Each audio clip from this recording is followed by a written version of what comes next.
The big question for us is, why would this world collapse like this all of a sudden? So let's review where we are in history, okay? So remember, the four early civilizations are Egypt, Mesopotamia, Indus Valley, and of course, China. And as we discussed, the reason why they are the first four major civilizations is that they have major rivers that allow them to develop agriculture as well as trade overseas. And as we discussed, what will happen is that they will have a major city, and this major city will have colonies along the major river, okay? So in Egypt, it's the Nile. In Mesopotamia, it is the Euphrates and the Tigris. And the first city is Uruk. China, it's the Yellow River, right? So Indus Valley is the Indus Valley, is the Indus River. And now these different city-states will go to war in order to control trade routes. And this leads to a time of major innovation in human history. At the same time, because of these wars, they need better and better equipment. And so eventually they will develop bronze. Okay, bronze.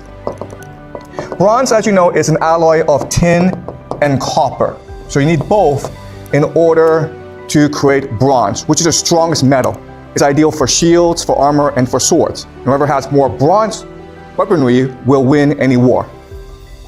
The problem, though, is that tin, it's actually hard to mine and to discover and to excavate and to manufacture. In fact, tin deposits are scattered all around the world, okay?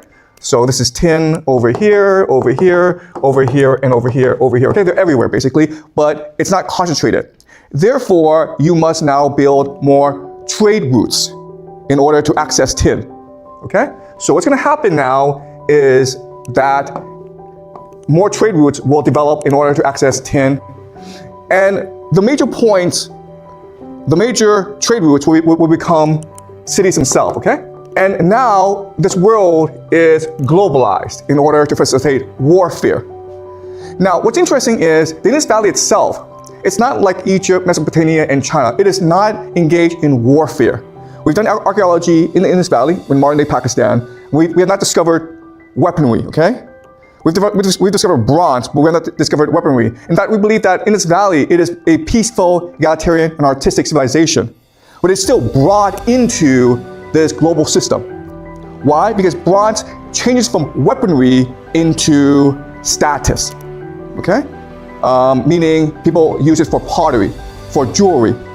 And then eventually what happens is that bronze itself becomes capital, right? Now, what we also know is that this world is heavily globalized. There's a lot of trading, and this world is complete, meaning it touches every corner of the world. But starting in about the year 1200, this system collapses. In fact, the collapse is sudden and devastating. So remember, if you know Chinese history, you will know that this is the Shan dynasty, right? Guess what, guys? About the year 1200, it collapses. All right? And we know this because Egypt is under attack during this time by the Sea Peoples. And what we believe is that the Sea Peoples are actually refugees who are fleeing the destruction of Europe. And what we believe is that there's a perfect storm engulfing this world at this time. Okay? So this perfect storm includes climate change. Climate change leads to drought, which leads to famine, which leads to a migration crisis.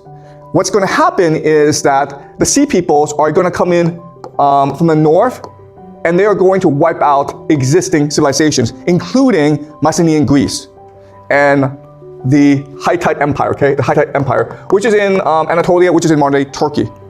Why Mycenaean Greece and the Hittite Empire are important is we believe they are the two major antagonists in the Trojan War. You may have heard of the Trojan War. Well, guess where? Guess what? Troy is here, okay?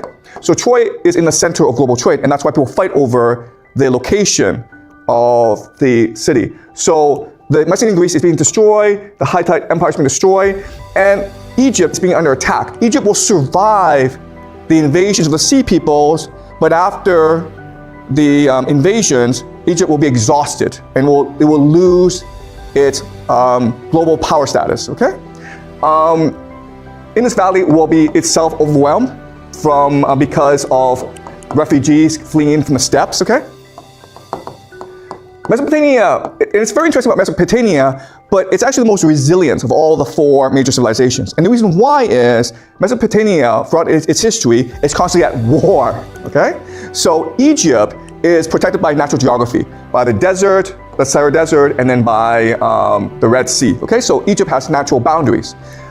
China also has natural boundaries, but Mesopotamia does not. It's a flat land. So it's very easy for the mountain people to come invade, and it's very easy for outsiders to come and build new empires. In fact, throughout Mesopotamian history, there have been three major empires: the Akkadian Empire, the Babylonian Empire, and the Assyrian Empire. And it goes back and forth. And these empires are not, they don't really last that long, maybe a couple hundred years at most, because this area is so competitive. But because it's so competitive, it's actually much more resilient than the other areas, okay? All right, so again, the big question for us is, why would this world collapse like this all of a sudden? And it's really relevant for us to understand because many scholars have compared the Bronze Age world to our world, because our world is also one that is heavily globalized, and it seems like it's on the verge of collapse.